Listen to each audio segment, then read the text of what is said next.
आज हम लोग डिस्कस करेंगे सॉल्यूशन। सॉल्यूशन, जी हाँ, मिक्सचर, किसी भी मिक्सचर को हम लोग क्या बोल देते हैं, सॉल्यूशन। तो सॉलिड कंपोनेंट का मिक्सचर होगा तो सॉलिड सॉल्यूशन, लिक्विड कंपोनेंट का मिक्सचर होगा तो लिक्विड सॉल्यूशन, गैसियस कंपोनेंट का मिक्सचर होगा तो गैसियस सॉल्यूशन। तो हमें आगे बढ़ाना है यहाँ पे लिक्विड सॉल्यूशन को। अब इस सॉल्यूशन में हमें क्या क्या डिस्कस करना है, ज़रा उसको पहले देख लीजिए। Concentration terms and their inter conversion, ये पोर्शन बहुत इंपॉर्टेंट है क्वेश्चन के पॉइंट ऑफ व्यू से। नेक्स्ट हम लोग डिस्कस करेंगे कॉलीगेटिव प्रॉपर्टीज़। सॉल्यूट के नेचर के आधार पे नॉर्मल कॉलीगेटिव प्रॉपर्टी बन सकती है या एबनॉर्मल देखेंगे। नेक्स्ट डिस्कस करेंगे आइडियल नॉन आइडियल सॉल्यूशन का कैरेक्टरिस्टिक्स एंड फाइनली डिस्कस करेंगे सॉल्युबिलिटी ऑफ गैस यानी हेनरी लॉ। तो हम एक एक करके यहाँ पे डिस्कस करेंगे टर्म को। तो हम लोग थोड़ा सा डेफिनेशन पे देखें अगर सॉल्यूशन की, जो मुझे सॉल्यूशन डिस्कस करना है। यहाँ लिखा गया है होमोजीनियस मिक्सचर, ठीक है, मिक्सचर को सॉल्यूशन कहते हैं। अब कैसा मिक्सचर, होमोजीनियस। होमोजीनियस का मतलब थोड़ा समझें कि ये मेरे पास एक सॉल्यूशन है, ये दूसरा सॉल्यूशन है। सॉल्यूशन में दो तरह के कंपोनेंट की हम लोग बात करेंगे। एक टाइप के कंपोनेंट को हम लोग कहेंगे सॉल्वेंट और दूसरे टाइप के कंपोनेंट को कहेंगे हम लोग सॉल्यूट।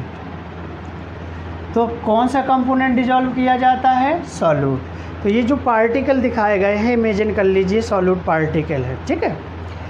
सॉल्यूट पार्टिकल का डिस्ट्रीब्यूशन अगर पूरे सॉल्यूशन में यूनिफॉर्मली मिले, यानी हम किसी भी पोर्शन ऑफ सॉल्यूशन में देखें उसका कंसंट्रेशन यूनिफॉर्मली मिले, ऐसे मिक्सचर को हम लोग कहेंगे होमोजीनियस। और यहाँ देखिए, कहीं सॉल्यूट पार्टिकल कम अमाउंट में और कहीं सॉल्यूट पार्टिकल ज़्यादा अमाउंट में है।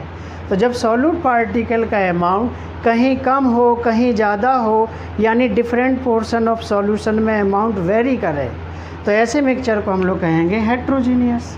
आपके सिलेबस में दोनों तरह का मिक्सचर है, इसको हम लोग आगे डिस्कस करेंगे सरफेस केमिस्ट्री में, कोलाइडल स्टेट ऑफ सॉल्यूशन की। और यहाँ पे हमें जो आगे बढ़ाना है इस चैप्टर में, होमोजीनियस। अच्छा, होमोजीनियस कंडीशन होने के लिए अगर मैं आपसे कहूँ सॉल्यूट का अमाउंट सॉल्यूशन के रिस्पेक्ट में कम होना चाहिए कि ज़्यादा, कम होना चाहिए। जितना कम होगा यूनिफॉर्मली डिस्ट्रीब्यूशन उतना आसानी से होगा। तो अगर मैं आपसे कहूँ मुझे कैसा सॉल्यूशन डिस्कस करना है, डाइल्यूट सॉल्यूशन। डाइल्यूट का मतलब हुआ सॉल्यूट का अमाउंट सॉल्वेंट के रिस्पेक्ट में बहुत कम हो। यानी आपसे यहाँ पे इस चैप्टर में कोई कहे कि भैया बताओ सॉल्वेंट और सॉल्यूट किसे कहोगे, तो आप कहना जो लार्ज फ्रैक्शन में हो वो सॉल्वेंट कहलाएगा और जो स्मॉल फ्रैक्शन में हो वो सॉल्यूट कहलाएगा। अच्छा, एक बात यहाँ पे और ध्यान देने वाली है कि सॉल्यूट किसी भी सॉल्यूशन में एक हो सकता है कि एक से अधिक। तो अगर एक सॉल्वेंट और एक सॉल्यूट है तो हम कह देंगे दो तरह का आपका कंपोनेंट है और बाइनरी सॉल्यूशन है। अगर कंपोनेंट बढ़ाते जाएंगे तो हम लोग कहेंगे टर्नरी सॉल्यूशन है 3 कंपोनेंट के लिए, अगर 4 है तो क्वार्टरनरी, सो ऑन। बट हमें जनरली हम लोग बाइनरी की बात करेंगे, बट और भी हम लोग कंडीशन लाएंगे इसमें। तो आपसे हम कहें कोल्ड ड्रिंक का एक एग्जांपल ले लेते हैं, सॉफ्ट ड्रिंक आपका।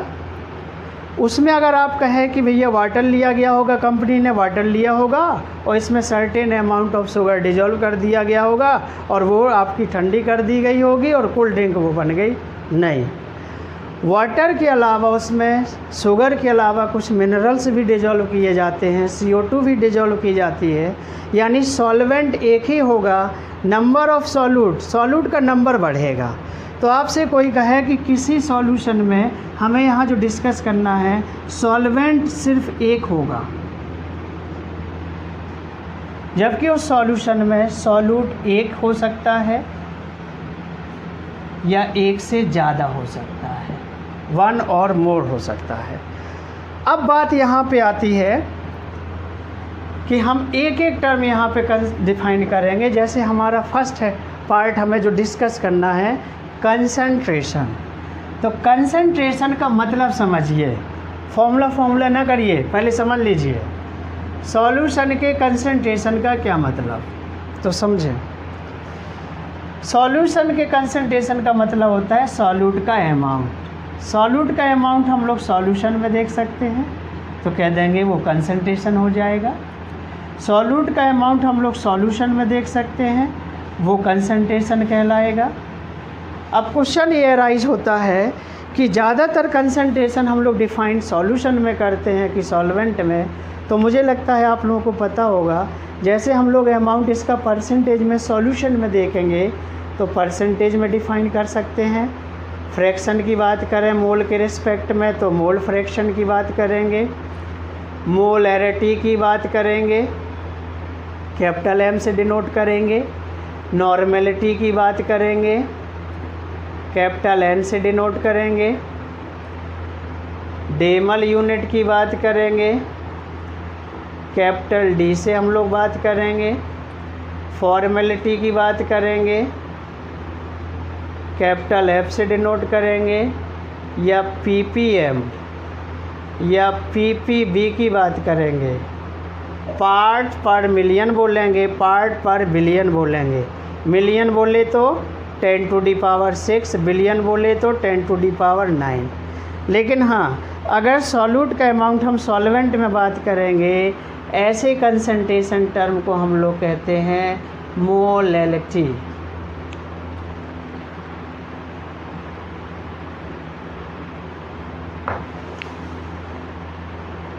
मोलैलिटी, और इसको हम लोग डिनोट करते हैं स्मॉल एम से। चलिए ध्यान दीजिए, एक बात क्लियर हो गई कि सॉल्यूट का अमाउंट ज़्यादातर हम किस में डिफ़ाइन करते हैं, सॉल्यूशन में, तो मैक्सिमम टर्म आपके डिफ़ाइन होंगे। और सॉल्यूट का अमाउंट सॉल्वेंट में डिफ़ाइन करेंगे तो उसको हम लोग कहेंगे मोलैलिटी। तो हम इन जनरल अगर कहें कि सॉल्यूट का अमाउंट जनरली हम लोग कहाँ डिफ़ाइन करते हैं, सॉल्यूशन में, मैक्सिमम टर्म आपके डिफ़ाइन होंगे।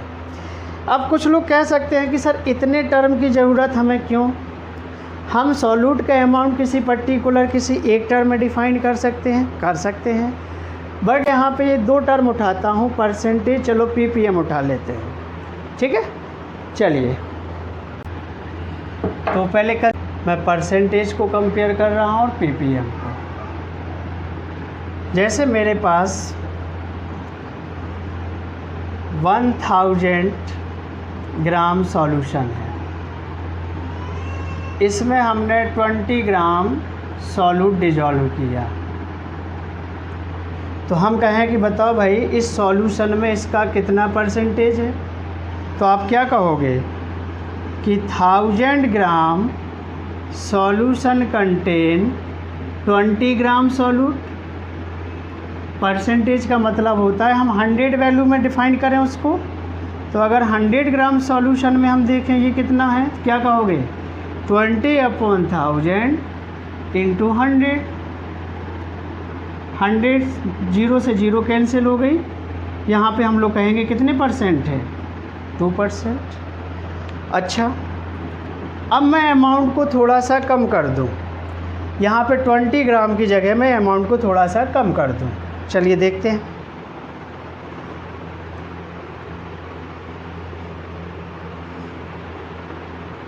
मैंने सॉल्यूशन वही लिया 1000 ग्राम, सॉल्यूट का अमाउंट कम कर देते हैं। अब हम कहें कि भैया बताओ इसका परसेंटेज, इस सॉल्यूशन में इसका परसेंटेज कितना है, तो आप क्या कहोगे, वही डायरेक्ट में लिख दूँ 0.002/1000। परसेंटेज में डिफ़ाइन करना है तो 100 से मल्टीप्लाई, जीरो से जीरो कैंसिल हो गया, यानी आप कहोगे इसको 0.0002%। तो अगर सॉल्यूट का अमाउंट बहुत कम होने लगेगा तो परसेंटेज में उसको रिपोर्ट करना थोड़ा सा अच्छा नहीं लगेगा आप लोगों को, उस अमाउंट को जज करना, एनालाइज करना आपको दिक्कत होगी। अब इसी अमाउंट को अगर मैं पीपीएम में डिफ़ाइन करूं, चलिए देखें, तो ये अमाउंट कितने में मौजूद है, वो कहेंगे 1000 gram of solution contain 0.002 gram of solute. तो कितने में डिफाइन करते हैं ppm? Million part of solution में, यानी 10⁶ gram. Solution contain 0.002 upon 1000 into 10⁶। इसको अगर आप सॉल्व कर लेंगे तो हम कहेंगे ये कितने ppm आ गया? 2 ppm। तो 0.0002% की जगह ये वैल्यू रिपोर्ट करना थोड़ा सुविधाजनक है। अब यहीं पे हम अगर 1 लीटर में डिफ़ाइन करने लगेंगे सॉल्यूट को तो वो मोलरिटी बन सकती है। 1 kg सॉल्वेंट में डिफ़ाइन कर लें, मोलरिटी डिफाइन बन सकती है। तो हम अपनी सुविधा के लिए कि जो भी वैल्यू अमाउंट है सॉल्यूट का, वो कब अच्छा हम फील कर सकते हैं, कब उसको अच्छे से आसानी से एनालाइज कर सकते हैं, वो पर्टिकुलर टर्म हम लोग सेलेक्ट करते हैं। तो इस तरह से हम एक एक टर्म को यहाँ पे डिफ़ाइन करेंगे। तो फर्स्ट कंसंट्रेशन टर्म हम लोग